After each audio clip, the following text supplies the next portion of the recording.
श्रेष्ठाय रामकृष्णाय ते नमः।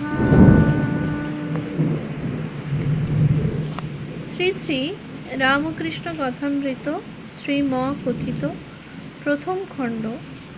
তব কথামৃতম তপ্ত জীবনম কবিভিড়িতম কলমশাপহম শ্রবণমঙ্গলম শ্রীমদাততম ভুবি গৃণন্তে ये ভুরিদা জনা। শ্রীমদ্ ভাগবত গোপী গীতা, পৃষ্ঠা সংখ্যা 307। কমলকুটিরে শ্রী রামকৃষ্ণ কেশবের শেষ পীড়া। নবম পরিচ্ছেদ। কেশবের সঙ্গে কথা।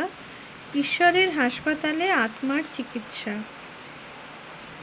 শ্রী রামকৃষ্ণ কেশবের প্রতি সহাস্যে।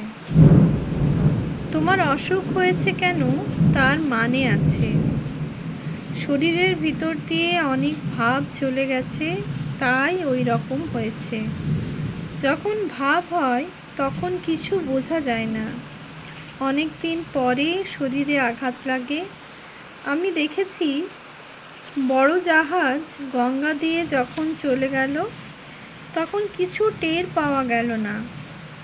ও মা, খানিকক্ষণ পরে দেখি কিনারার উপরে জল ধপাস ধপাস করছে আর তোলপাড় করে দিচ্ছে। হয়তো কিনারার খানিকটা ভেঙে জলে পড়ল। কুড়ে ঘরে হাতি প্রবেশ করলে ঘর তোলপাড় করে ভেঙে চুরে দেয়। ভাব অস্থি দেহ ঘরে প্রবেশ করে আর তোলপাড় করে।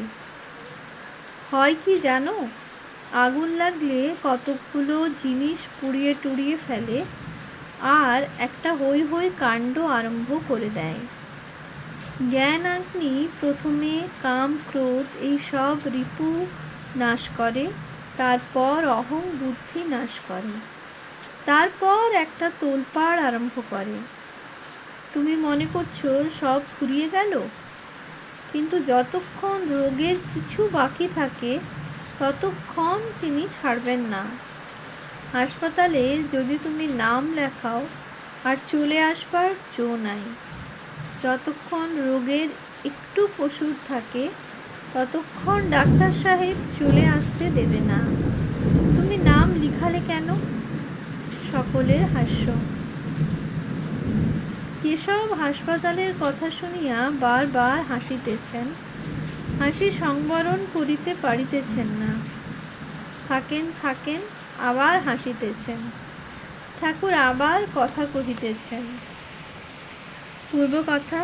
ঠাকুরের পীড়া, রাম কবিরাজের চিকিৎসা। শ্রী রামকৃষ্ণ কেশবের প্রতি। মৃদু বলতো, এমন ভাবও দেখি নাই, এমন রোগও দেখি নাই। তখন আমার খুব অসুখ, সরা সরা বাজছে যাচ্ছি, মাথায় যেন 2 লাখ পিঁপড়ে কামড়াচ্ছে। কিন্তু ঈশ্বরীয় কথা রাত দিন চলছে। নাটাগড়ের রাম কবিরাজ দেখতে এলো। সে দেখে আমি বসে বিচার করছি। তখন সে বললে, এ কি পাগল, 2খানা হাড় নিয়ে বিচার করছে।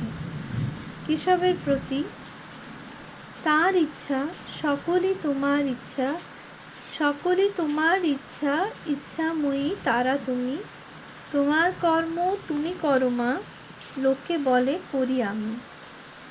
শিশির পাবে বলে মালি বজরায় গোলাপের গাছ শিকড় শুদ্ধ তুলে দেয়।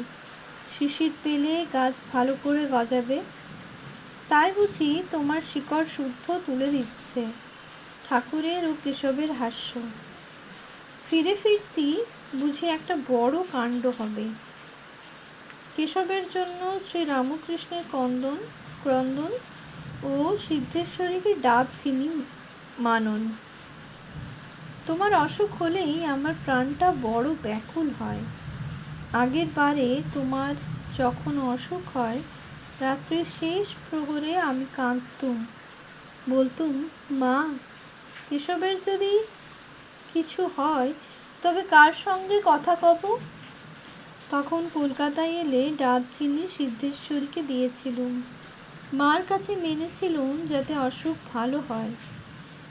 কেশবের উপর ঠাকুরের এই অকৃত্রিম ভালোবাসা ও তাহার জন্য ব্যাকুলতার কথা সকলে অবাক হইয়া শুনিতেছেন। শ্রী রামকৃষ্ণ: এবার কিন্তু অত হয় নাই, ঠিক কথা বলবো, কিন্তু 2-3 দিন একটু হয়েছে। পূর্ব দিকের যে দ্বার দিয়া কেশব বৈঠকখানায় প্রবেশ করিয়াছিলেন, সেই দ্বারের কাছে কেশবের পূজনীয়া জননী আসিয়াছেন।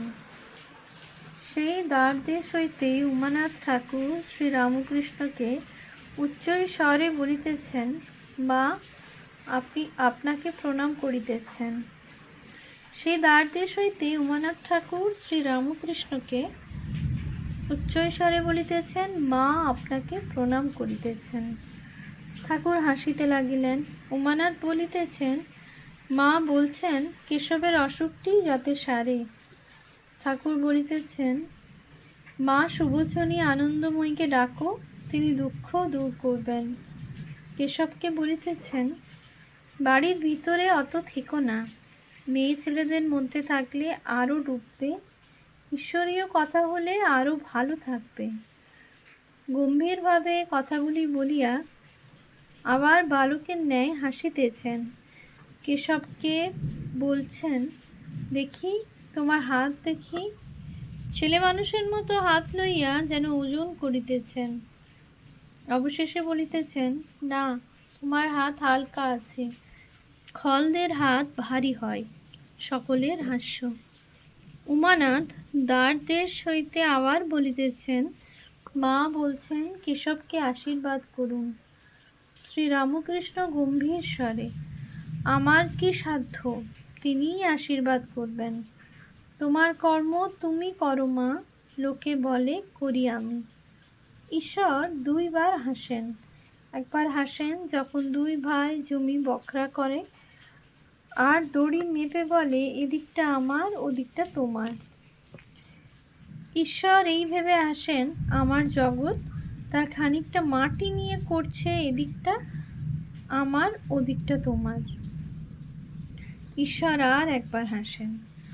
ছেলের অসুখ সংকটাপন্ন, মা কাঁদছে, বৈশ্য এসে বলছে, ভয় কি মা, আমি ভালো করব। বৈদ্য জানে না ঈশ্বর যদি মারেন কার সাধ্য রক্ষা করে।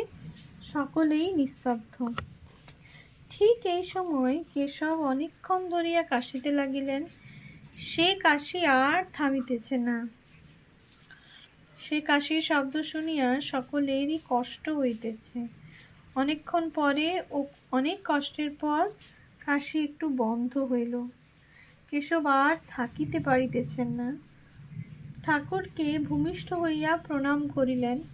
কেশব প্রণাম করিয়া অনেক কষ্টে দেয়াল ধরিয়া ধরিয়া সেই দ্বার দিয়া নিজের কামরায় পুনরায় গমন করিলেন।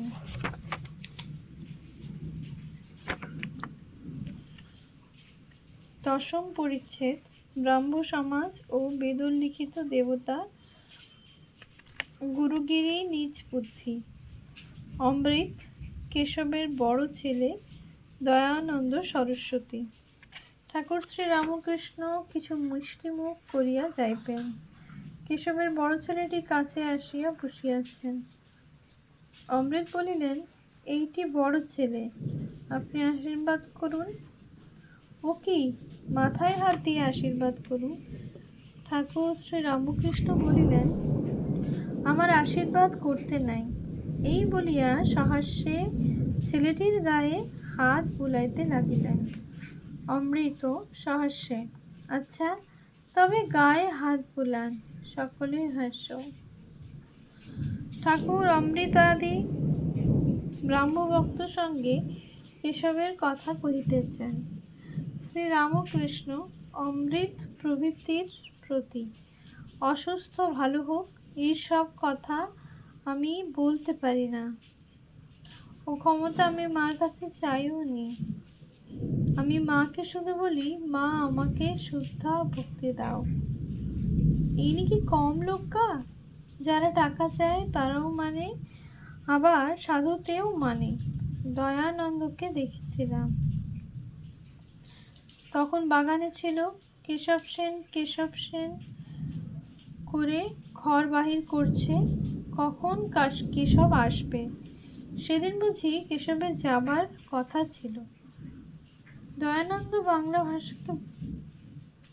ভাষাকে বলতো গৌরাণ্ড ভাষা। ইনি বুঝি হোমার দেবতা মানতেন না, তাই বলেছিল ঈশ্বর এত জিনিস করেছেন আর দেবতা দেবতা করতে পারেন না।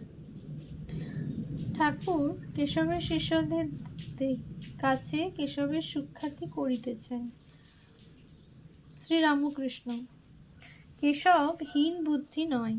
তিনি অনেককে বলেছেন, যা যা সন্দেহ সেখানে গিয়া জিজ্ঞাসা করবে।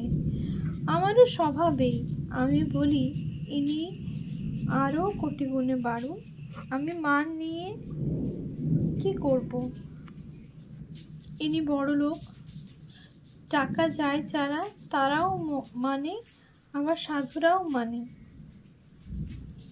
ঠাকুর কিছু মিষ্টিমুখ করিয়া এইবার গাড়িতে উঠিবেন। ব্রহ্মভক্তেরা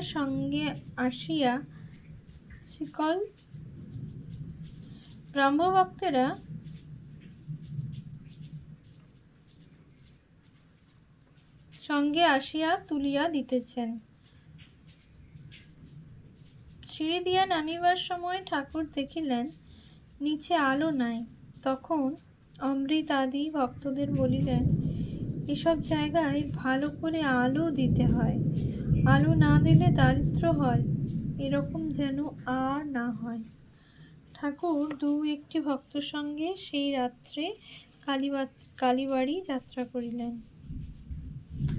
ওম শান্তি শান্তি শান্তি। হরি ওম তৎসৎ। শ্রীরামকৃষ্ণার্পণমস্তু।